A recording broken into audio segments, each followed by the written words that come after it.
Pendapatan cerita-cerita kasih.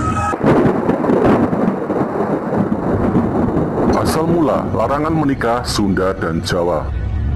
Pernahkah Anda mendengar bahwa orang Sunda dilarang menikah dengan orang Jawa atau sebaliknya? Ternyata hal itu hingga kini masih dipercaya oleh sebagian masyarakat kita. Lalu apa sebabnya? Mitos tersebut hingga kini masih dipegang teguh beberapa gelintir orang. Tidak bahagia, melarat, tidak langgeng, dan hal yang tidak baik bakal menimpa orang yang melanggar mitos tersebut. Lalu mengapa orang Sunda dan Jawa dilarang menikah dan membina rumah tangga?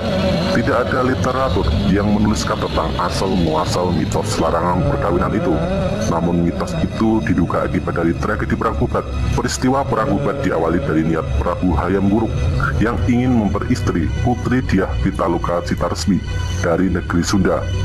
Konon ketertarikan Hayam Wuruk terhadap putri tersebut karena beredarnya lukisan sang putri di Majapahit yang dilukis secara diam-diam oleh seorang seniman pada masa itu bernama Sumbing Prabangkara. Hayam Wuruk memang berniat memperistri Dyah Pitaloka dengan didorong alasan politik, yaitu untuk mengikat persekutuan dengan negeri Sunda. Atas restu dari keluarga kerajaan Majapahit, Hayam Wuruk mengirimkan surat kehormatan kepada Maharaja Linggabuana untuk melamar Dyah Pitaloka. Upacara pernikahan rencananya akan dilangsungkan di Majapahit. Maharaja Linggabuana lalu berangkat bersama rombongan Sunda ke Majapahit dan diterima serta ditempatkan di pesanggrahan Bubat. Raja Sunda datang ke Bubat beserta permaisuri dan putri Dyah Pitaloka dengan diiringi sedikit prajurit.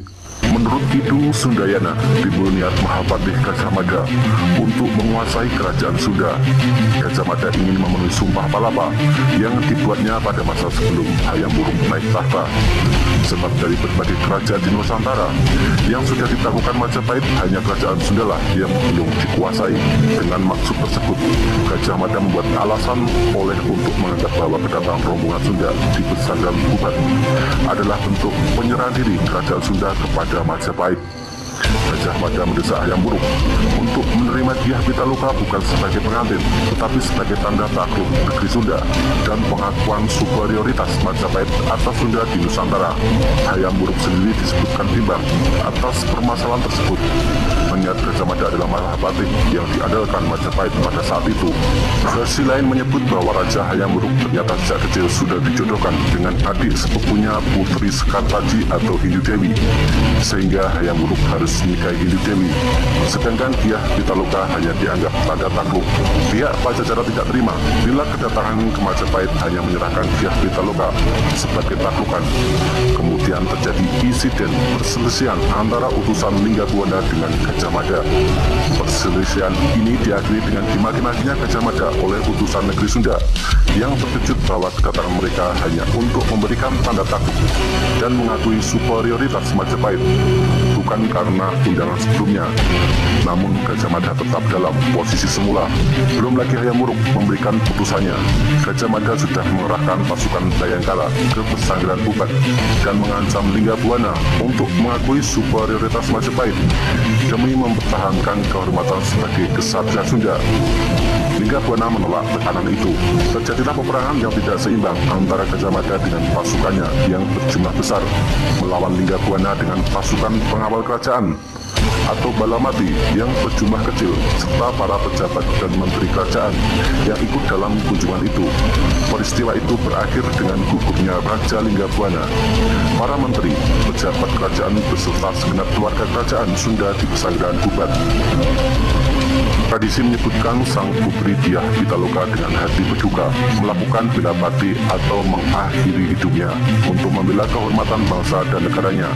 Menurut tata perilaku dan nilai-nilai kasta kesatria, tindakan mengakhiri hidupnya adalah ritual dilakukan oleh para perempuan kasta tersebut jika kaum laki-lakinya telah gugur.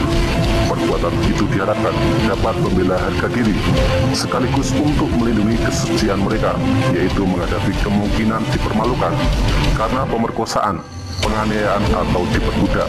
Hayam Wuruk pun kemudian meratapi kematian Dyah Pitaloka. Akibat peristiwa hebat ini, bahwa hubungan Hayam Wuruk dengan Gajah Mada menjadi renggang. Gajah Mada sendiri menghadapi tantangan, kecurigaan dan kecaman dari pihak pejabat dan bangsawan Majapahit karena tindakannya dianggap ceroboh dan gegabah. Mahapatih Gajah Mada dianggap terlalu berani dengan tidak mengindahkan keinginan dan perasaan sang mahkota, Raja Hayam Wuruk sendiri. Tragedi Perang Bubat juga merusak hubungan kenegaraan antara Majapahit dan Pajajaran atau Sunda dan terus berlangsung hingga bertahun-tahun kemudian. Hubungan Sunda Majapahit tidak pernah pulih seperti sedia kala. Pangeran Niskalawastu Kancana, adik putri Dyah Pitaloka, yang tetap tinggal di Istana Kawali dan tidak ikut ke Majapahit, mengiringi keluarganya karena saat itu masih terlalu kecil dan menjadi satu-satunya keturunan raja yang masih hidup dan kemudian akan naik tahta menjadi Prabu Niskalawastu Kancana. Kebijakan Prabu Niskalawastu Kancana antara lain memutuskan hubungan diplomatik dengan Majapahit dan menerapkan isolasi terbatas dalam hubungan kenegaraannya antara kedua kerajaan. Akibat peristiwa ini pula, di kalangan kerabat negeri Sunda diberlakukan peraturan larangan estri di luaran atau beristri dari luar, yang isinya diantaranya tidak boleh menikah dari luar lingkungan kerabat Sunda, atau sebagian lagi mengatakan tidak boleh menikah dengan pihak Majapahit. Peraturan ini kemudian ditafsirkan lebih luas sebagai larangan bagi orang Sunda untuk menikahi orang Jawa.